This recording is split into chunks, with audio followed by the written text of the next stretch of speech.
हमारे देश के यशस्वी गृह मंत्री और हम सब के लोकप्रिय नेता आदरणीय अमित शाह जी को कि जिनके मार्गदर्शन के लिए आप इतनी बड़ी संख्या में यहाँ पधारे हैं, उनसे आग्रह करूंगा आप पधारे और आप अपना उद्बोधन दें। आदरणीय अमित शाह जी, कृपया जोरदार तालियां बजाकर उनका स्वागत करें, अभिनंदन करें।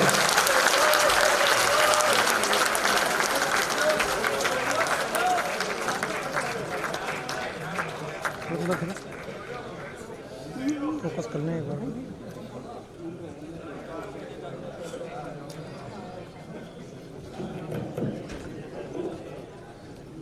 आज के कार्यक्रम में मेरे साथ मंच पर उपस्थित राजस्थान के नवनिर्वाचित मुख्यमंत्री श्रीमान भजन लाल शर्मा जी, जिनके नेतृत्व में राजस्थान विधानसभा के चुनाव में प्रचंड विजय को भारतीय जनता पार्टी प्राप्त करी है, ऐसे हमारे प्रदेश अध्यक्ष श्रीमान सीबी जोशी जी,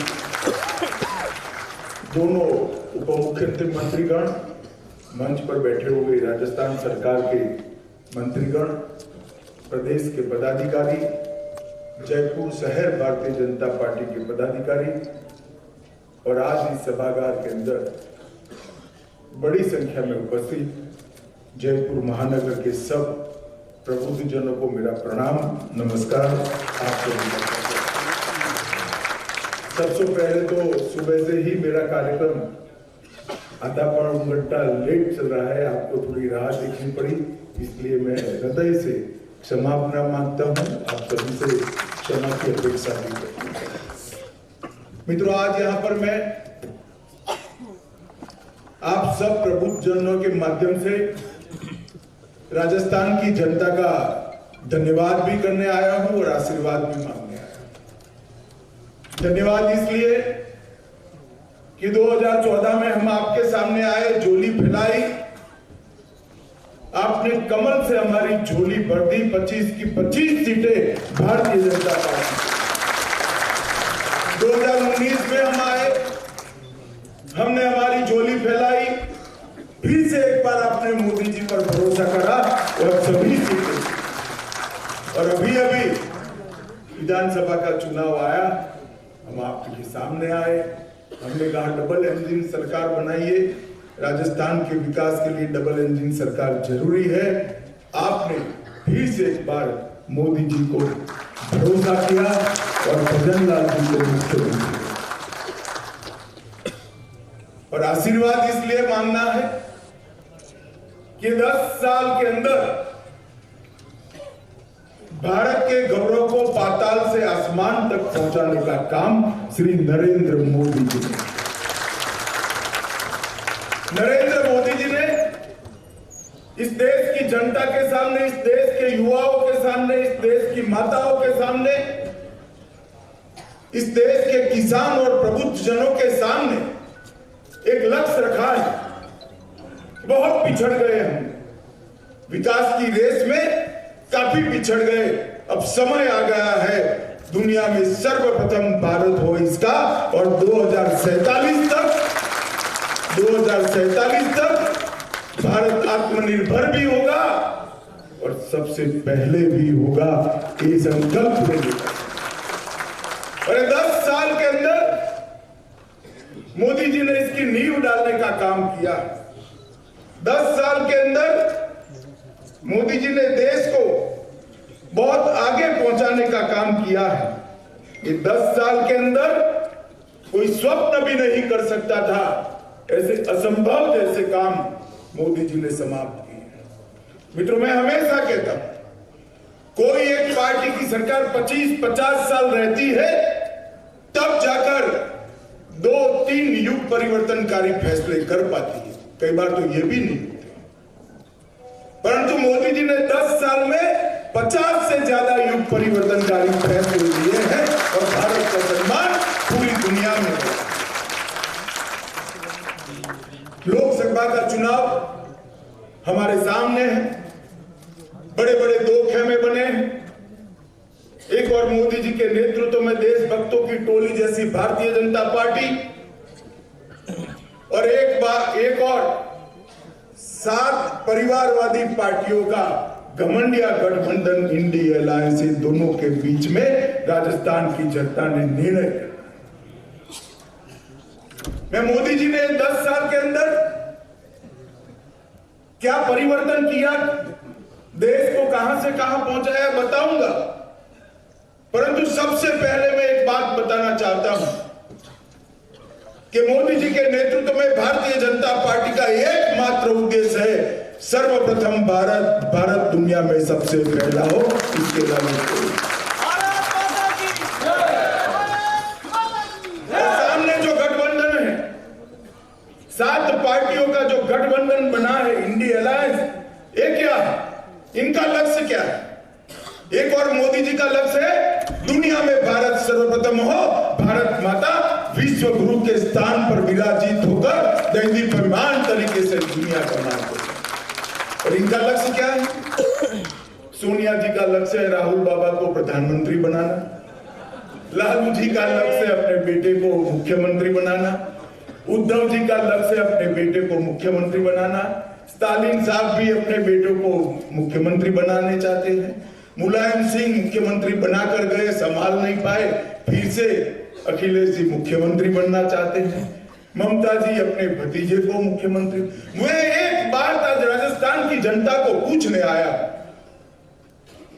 जो लोग अपने बेटे बेटी भतीजों के लिए राजनीति करते हैं वो देश का भला कर सकते हैं क्या?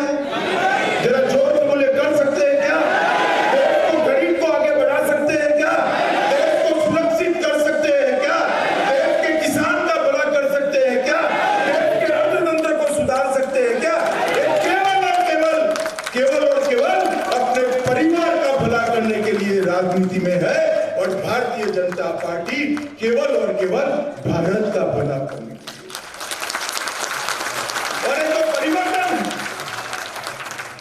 ये दोनों के बीच में विरोधाभास है, इसके बीच में देश की जनता ने, राजस्थान की जनता ने निर्णय करना।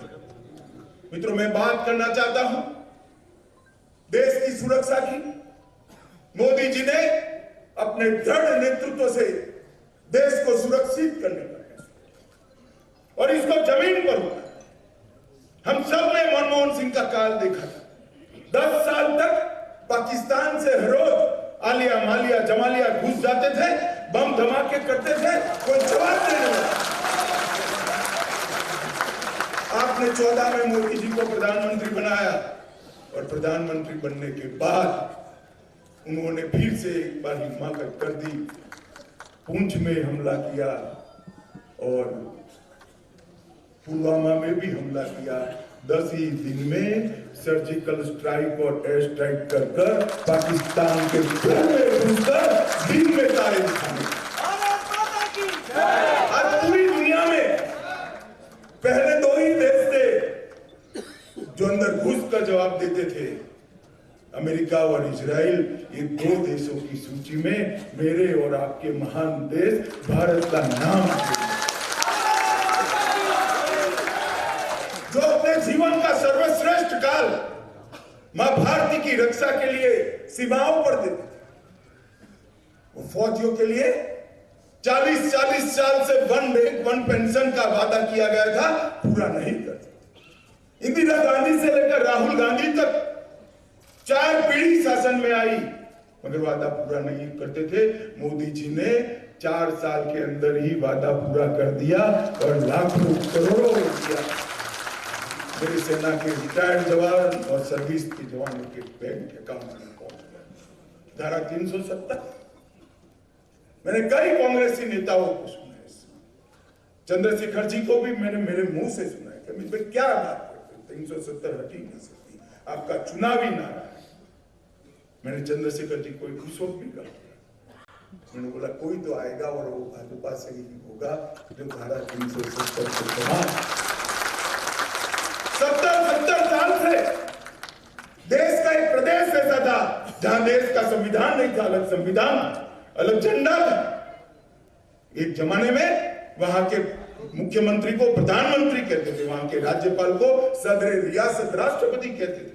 श्यामा प्रसाद मुखर्जी ने 1950 में अपनी जान गंवाई 53 में, इसीलिए एक देश में 2 निशान, 2 विधान, 2 प्रधान नहीं होंगे, नहीं। मगर हम भी मजबूर थे, हमें जनता का आशीर्वाद पूरा नहीं मिला था। जिस दिन देश की जनता ने दूसरी बार पूर्ण बहुमत मोदी जी को दिया, 5 अगस्त 2019 को मोदी जी ने धारा 370 को समाप्त किया। जम्मू कश्मीर के सचिवालय पर तिरंगा शान के साथ लहरा रहा है, कोई सवाल नहीं करता।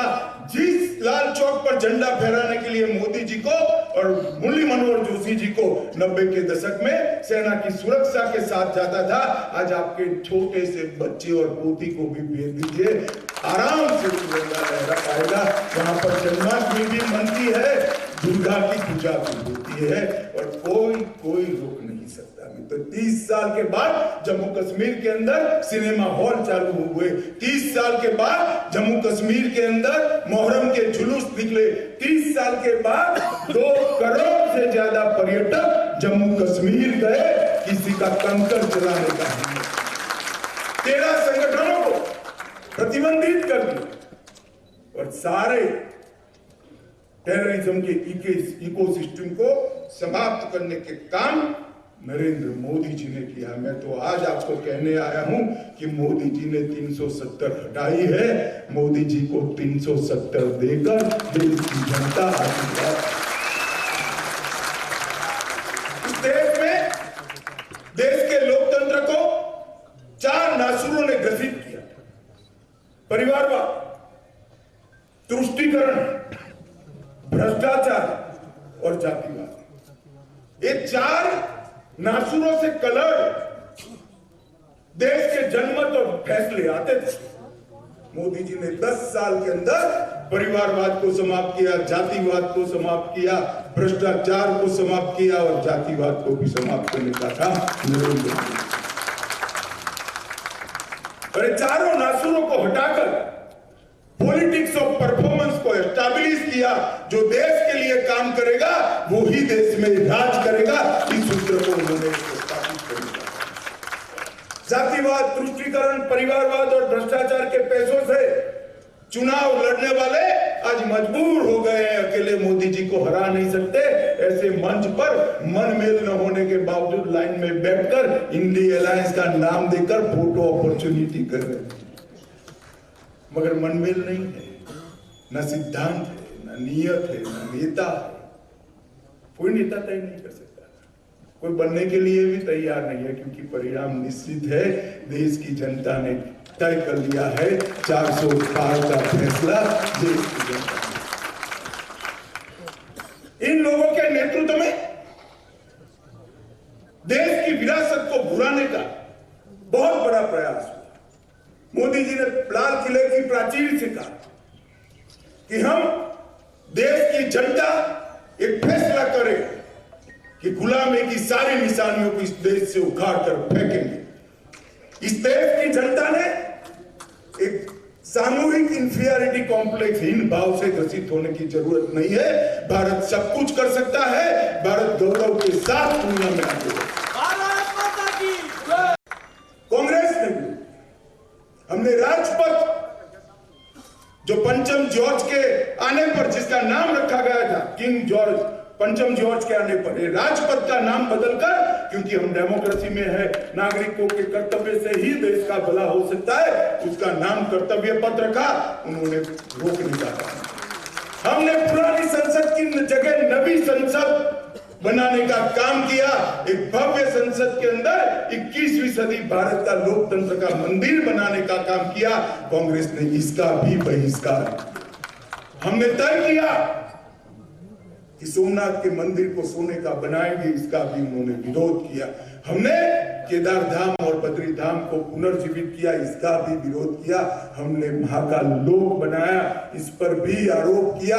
हमने पवित्र सेंगोल को भारतीय संस्कृति के प्रतीक, न्याय दंड के प्रतीक पवित्र सेंगोल को लोकसभा में प्रस्तावित किया, इसका भी विरोध किया, और जब हम रामलल्ला का मंदिर बनाने गए तो कांग्रेस ने उसका भी बहिष्कार कर दिया। भाई और बहनों, 550 साल से करीब करीब राम भगवान रामलल्ला अपमानित अवस्था में जीते थे। आजादी के 75 साल हो गए, टेंट में बैठे हुए रामलल्ला हजारों करोड़ों लोगों के दिल में एक टीस होती थी।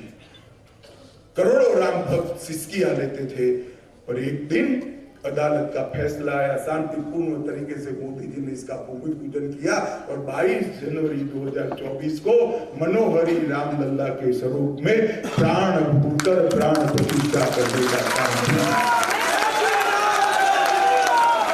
और दक्षिण से लेकर उत्तर तक और पूरब से लेकर पश्चिम तक और दुनिया भर में करोड़ों आस्थावान सम्मान के साथ ये दृश्य देखकर आंख में आंसुओं के साथ भाव विभोर होते हुए मैंने भी देखा है। करोड़ों लोगों ने जिसके लिए हमेशा संकल्प लिया, लाखों लोगों ने बलिदान दिया, वो 525 साल की लड़ाई का अंत नरेंद्र मोदी जी के शासन में हुआ। और मंदिर पत्थर से बना हुआ प्रभु श्री राम का मंदिर लगता है। मैं ऐसा कहता हूं कि आजाद तो देश 75 साल पहले हुआ था। देश के अंदर प्राण पूरने का काम नरेंद्र मोदी जी ने अब, ये देश भारतीय परंपराओं से चलना चाहिए, भारत की संस्कृति के आधार पर चलना चाहिए, ये देश भारत के स्व के आधार पर चलना चाहिए। हमारी भाषाओं का सम्मान करते हैं तो विरोध करते हैं, हमारी संस्कृति का सम्मान करते हैं तो विरोध करते हैं, हमारी परंपराओं का सम्मान करके सेंगोल को प्रस्तावित करते हैं तो विरोध करते हैं। उनका काम ही यही है। और सबको आश्चर्य होता है ऐसा क्यों करते हैं। मुझे नहीं होता है, क्योंकि जिनके मूल ही इटली में हो वो इस देश के परंपराओं का सम्मान नहीं, अपेक्षा रखनी ही ठीक नहीं। मित्रों, ढेर सारे ऐसे काम सीए लाकर पाकिस्तान और बांग्लादेश से जो अनेक हिंदू शरणार्थी आए थे, बौद्ध शरणार्थी आए थे, जैन शरणार्थी आए थे, उनको नागरिकता देने का काम भी नरेंद्र मोदी जी ने।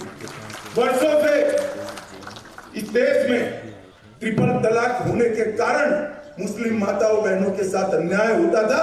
ट्रिपल तलाक की अन्यायी कानून को भी समाप्त करने का काम नरेंद्र मोदी जी ने।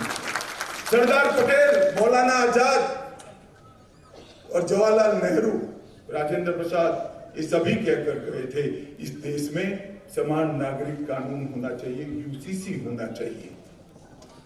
यूसीसी नहीं लाते थे क्योंकि वोट बैंक की चिंता थी। उत्तराखंड सरकार ने देश में पहला राज्य बना भाजपा का जो यूसीसी लेकर आया। मित्रों, कई सारे ऐतिहासिक काम मोदी जी ने हमारे यहाँ 3 बड़े हॉटस्पॉट, कश्मीर, वामपंथी उग्रवादी क्षेत्र और नॉर्थ ईस्ट, ये तीनों हॉटस्पॉट आतंकवाद और उग्रवाद के प्रति जीरो टॉलरेंस की नीति के कारण आज बहुत अच्छी। मैं 2004 से 14 में हिंसक घटनाएं 33,000 हुई थी, अब सिर्फ 8,000 हुई है, और नागरिकों की मृत्यु 11,000 हुई थी, अब 2,600 हुई है। पूरे तीनों क्षेत्रों के अंदर शांति करने का काम नरेंद्र मोदी जी के नेतृत्व में। मित्रों, कोरोना आया तब मैं देश का गृह मंत्री था। आज उस वक्त पूरा दुनिया चिंता करता था कि भारत क्या होगा। हम सब जानते हैं हमारी हेल्थ इंफ्रास्ट्रक्चर इतना अच्छा नहीं था कि हम इस संकट का सामना कर पाए। वो अपने देश की चिंता नहीं करते थे, हमारी करते थे, हमारे प्रति अच्छे भाव से ही करते थे। परंतु जब कोरोना समाप्त हुआ तब स्थिति उल्टी हो गई। उनके यहाँ स्थिति नहीं संभली, हमारे यहाँ 130 करोड़ लोगों को 2 टीका टेक्नोलॉजी का उपयोग करके मैं मेरा अपना ही बात करता हूं। मेरी बहन को यहाँ आना था, उसको सर्टिफिकेट नहीं मिलता था, टीका लग चुका है। मैंने बोला भाई ले लो सर्टिफिकेट, कि नहीं वेटिंग लिस्ट है 180 दिन का सर्टिफिकेट लेने में। मैंने बोला हमारे यहाँ तो वही टीका लगता है 5 ही मिनट में मोदी जी की हंसती हुई फोटो के साथ सर्टिफिकेट मोबाइल पर आता है। 130 करोड़ के देश में कहीं लाइन नहीं, कहीं धक्का मुक्की नहीं, कुछ नहीं। मोदी जी ने कॉफी भी पिलाया और टीका भी लगा दिया। और इसमें भी इन्होंने भी, राहुल बाबा ने कहा टीका मत लगाइए, वो तो मोदी टीका है। जनता उनकी सुनती नहीं, हम सबको मालूम नहीं, सबने टीके लगाए। फिर रात को अंधेरे में जाकर एक बार वो खुद भी टीका लगा कर, अरे सहन करो। कोरोना जैसी स्थिति में भी आप देश में एक मत नहीं रख सकते हो। किस प्रकार का राजनीतिक दल? मित्रों, कोरोना के खिलाफ हम लड़ाई जीते, इसका कारण कई लोग मुझे पूछते हैं। कई लोग जीते हैं कि वैज्ञानिकों के कारण जीते, डॉक्टरों के कारण जीते, पुलिस ने अच्छा व्यवस्था करी, जनता सेल्फ डिसिप्लिन दी, ब्ला ब्ला ब्ला, कितने ही कारण। मैं सब हमेशा कहता हूँ कोरोना के खिलाफ भारत विश्व में सबसे अच्छा प्रदर्शन कर पाया। इसका एकमात्र कारण है कि पूरी दुनिया में कोरोना के खिलाफ सरकारें लड़ी, यहाँ कोरोना के खिलाफ सरकार के साथ साथ 130 करोड़ की जनता ने भी लड़ाई। लाल बहादुर शास्त्री के बाद मैंने ऐसा पहला प्रधानमंत्री दिखा जिसके एक कॉल पर कल हम जनता कर्फ्यू करेंगे, कोई घर से बाहर नहीं निकलेगा और पूरे देश के अंदर सब लोग घर के अंदर रहे, कोई सरकारी ऑर्डर नहीं था और मोदी जी का सम्मान किया। थाली बजाना कहा, थाली बजाई, दिया जलाना कहा, दिया जलाया। और इससे सामूहिक लड़ाई का मन पैदा कर कोरोना के खिलाफ सेल्फ डिसिप्लिन, जनता की लड़ाई की नेतृत्व नरेंद्र मोदी जी ने कर। वे कहते रहे कि थाली बजाने से कोरोना भागेगा, दिया जलाने से कोरोना भागेगा। वामपंथी विचारधारा और उसके प्रभावित ग्रसित सभी राजनीतिक दल बोलते रहे। मोदी जी ने सिद्ध कर दिया कि जनता की ताकत को ऐसे नुस्खों से ही, ऐसे परंपराओं से ही साथ में लिया जा सकता है और सरकार की लड़ाई को जनता की लड़ाई बनाकर ही इस पर विजय। इतना ही नहीं, सबसे पहले कोरोना का टीका बनाने वाले देशों में हमारा देश रहा और हमने 100 से ज्यादा देशों में कोरोना के टीके भेजकर एक विश्व मित्र की भूमिका। मुझे बरोबर याद है, पहले टीके आते थे तो भारत में आते आते और लगते लगते 40-40 साल हो जाते थे। 40 साल। इस बार टीका भी यहाँ सबसे पहले बना और टीका यहाँ सबसे पहले लगा और दुनिया के 100 देशों में टीका पहुंचाने का काम भारतीय जनता पार्टी। मित्रों, एक ऐसा नेता है जिसका कोई परिवार ही नहीं। इस देश के 130 करोड़ लोग नरेंद्र मोदी का परिवार है, इसको किसी के लिए कुछ नहीं। और सब परिवार वाली पार्टियां, मैं एक एक नेता का आपको गिन कर बता देता हूं, आप समझ भी जाओगे मेरे बोलते ही। एक साल में 3 महीना विदेश में छुट्टी मनाते हैं बोलिए और भारत का भला करते हैं। अरे यार छोड़ो, नाम सब जानते हैं, जानते हो तो ताली बजा दो, वही सब लोग। एक साल में 3 महीना छुट्टी मनाने वाला नेतृत्व है, विदेश में छुट्टी मनाने वाला नेतृत्व है। दूसरी ओर 23 साल तक एक भी दिन छुट्टी न मनाने वाला कर्मयोगी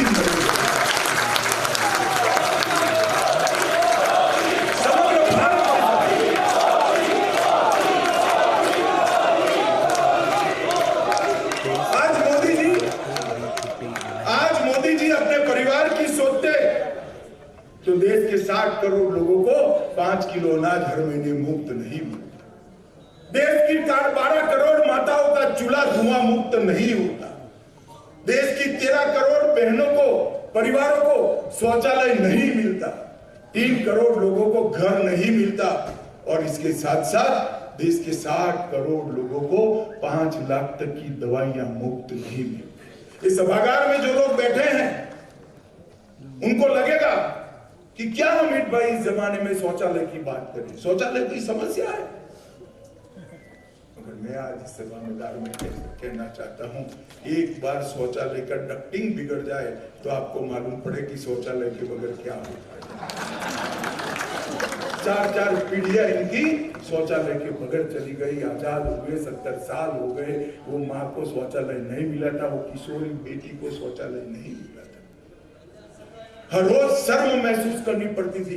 इसीलिए मोदी जी ने 15 अगस्त को लाल किले की प्राचीर से कहा कि मैं देश के हर घर में शौचालय बनाऊंगा, मेरी माता बहनों को शर्म से मुक्त करूंगा और 13 करोड़ शौचालय बनाकर करोड़ों माताओं का ये संवेदनशीलता हुई।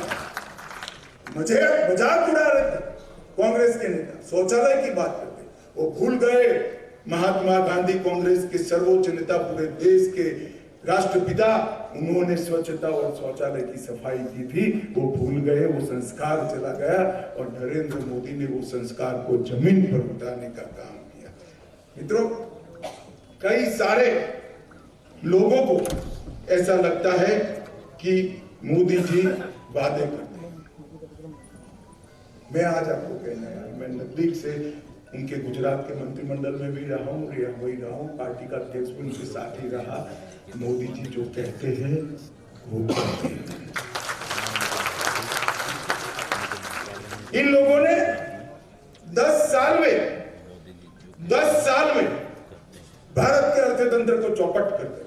अटल जी देश में जब प्रधानमंत्री के रूप में गए, मनमोहन सिंह बने, तब देश का अर्थतंत्र दुनिया के अर्थतंत्र को की तालिका में 11वें नंबर पर था। और इन्होंने एक काम अच्छा किया कि 11वें नंबर से 12वें नंबर पर नहीं जाने दिया। 10 साल तक 11वें नंबर पर देश फ्रीज रहा। मोदी जी ने 10 साल में 11वें नंबर पर से 5वें नंबर पर लाने का। और मैं आपको कहता हूं, एक मोदी गारंटी पता कर जाता हूं जो मोदी जी ने देश की जनता को दी है, हमारे राष्ट्रीय अधिवेशन में दी है कि एक 5 साल और दे दीजिए, अर्थतंत्र को 5वें नंबर से 3रे नंबर पर पहुंचा। ढेर सारी नई शुरुआतें, सेमीकंडक्टर हो, हाइड्रोजन का प्रोडक्शन हो, अंतरिक्ष के अंदर जाने की पॉलिसी में बदलाव करना हो, स्टार्टअप शुरू करने हो, ड्रोन की पॉलिसी लाना हो, नई शिक्षा नीति लाना, 40 से ज्यादा नीतियां बनाकर मोदी जी ने नीति के आधार पर चलने वाली स्टेट की नींव रखी है। और इन नींव के आधार पर दुनिया में सबसे 1 नंबर पर जाने का लक्ष्य देश की जनता के सामने मोदी जी ने रखा है। भारत की परंपरा है आयुर्वेद और योग, कोई इसको याद नहीं करता था। मोदी जी ने 2014 में प्रधानमंत्री बनते ही 21 जून को अंतर्राष्ट्रीय योग दिन के रूप में सम्मान दिलाने का काम नरेंद्र मोदी जी ने किया। अब पूरी दुनिया 21 जून को योग कर रही है। और दवाई वगैरह लंबे आयुष्य वाले शरीर, मन, आत्मा और शरीर के बीच में एक अनुसंधान करने का विज्ञान, भारत का विज्ञान किसी भी प्रकार की फीस लिए बगैर पूरी दुनिया को सिखाने का काम नरेंद्र मोदी जी ने किया है। तो मैं मानता हूं एक बहुत बड़ा एक भारत की संस्कृति के एम्बेसडर का काम नरेंद्र मोदी जी ने किया है। तो कांग्रेस पार्टी, मैं कई बार कांग्रेस के मित्रों ऑब्जर्व करूं तो आपका लक्ष्य क्या है, तो चुप हो जाते हैं। मैं बोल रहा हूं आप विरोध तो कर रहे हो मगर क्यों कर रहे हो, तो चुप हो जाते हैं। मैं कहता हूं अच्छी बात के लिए समर्थन क्यों नहीं करते हो, तो चुप हो जाते हैं। फिर मैंने बोला बार बार चुप क्यों हो जाते हो, क्यों भी चुप रहते हैं। मित्र, इनके पास ना नेता है, ना नियत है, ना नीति है। नेता भी नहीं, नीति भी नहीं और नियत भी नहीं है। ये लोग देश का भविष्य नहीं बदल सकते।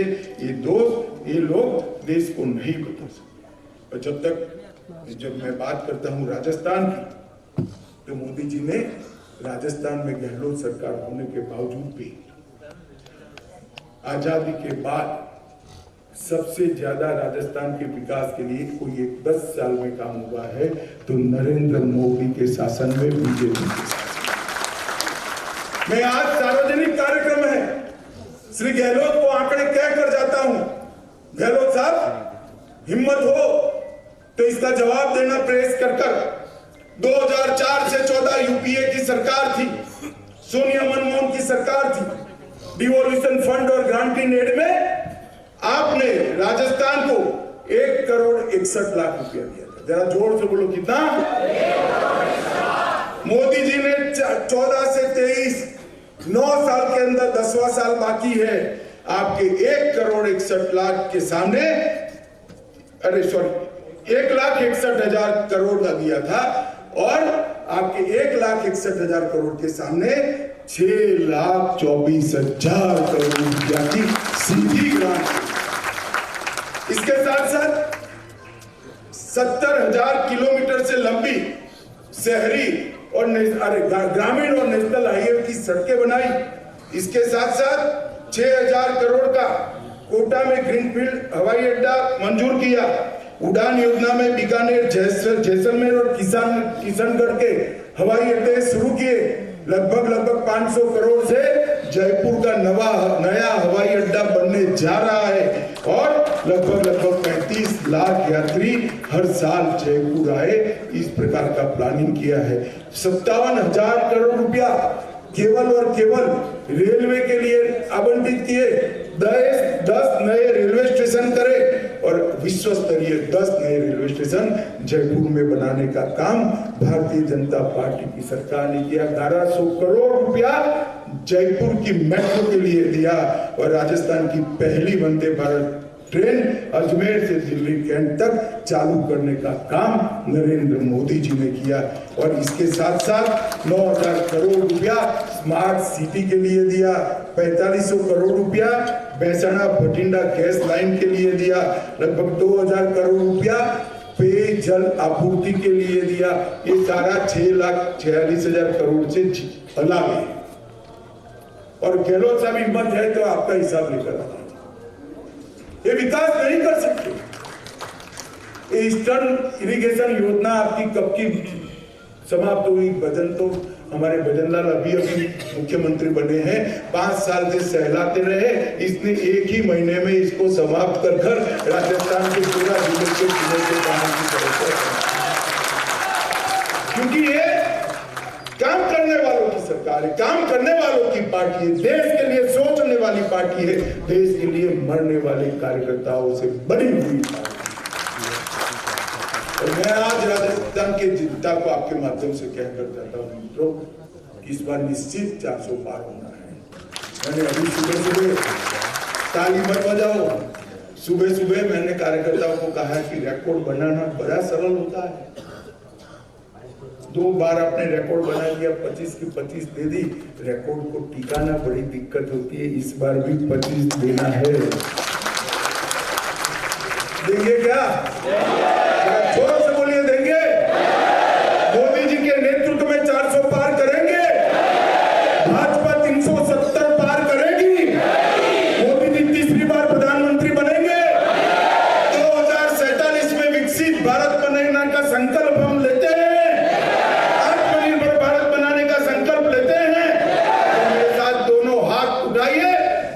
और बोलिए भारत माता की, भारत माता की, भारत माता की। बोले जय श्री राम, जय श्री राम।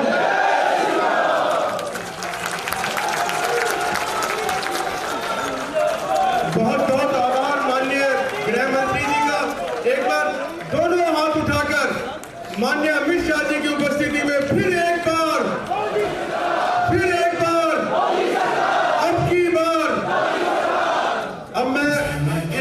इधर सामने आओ आराम से।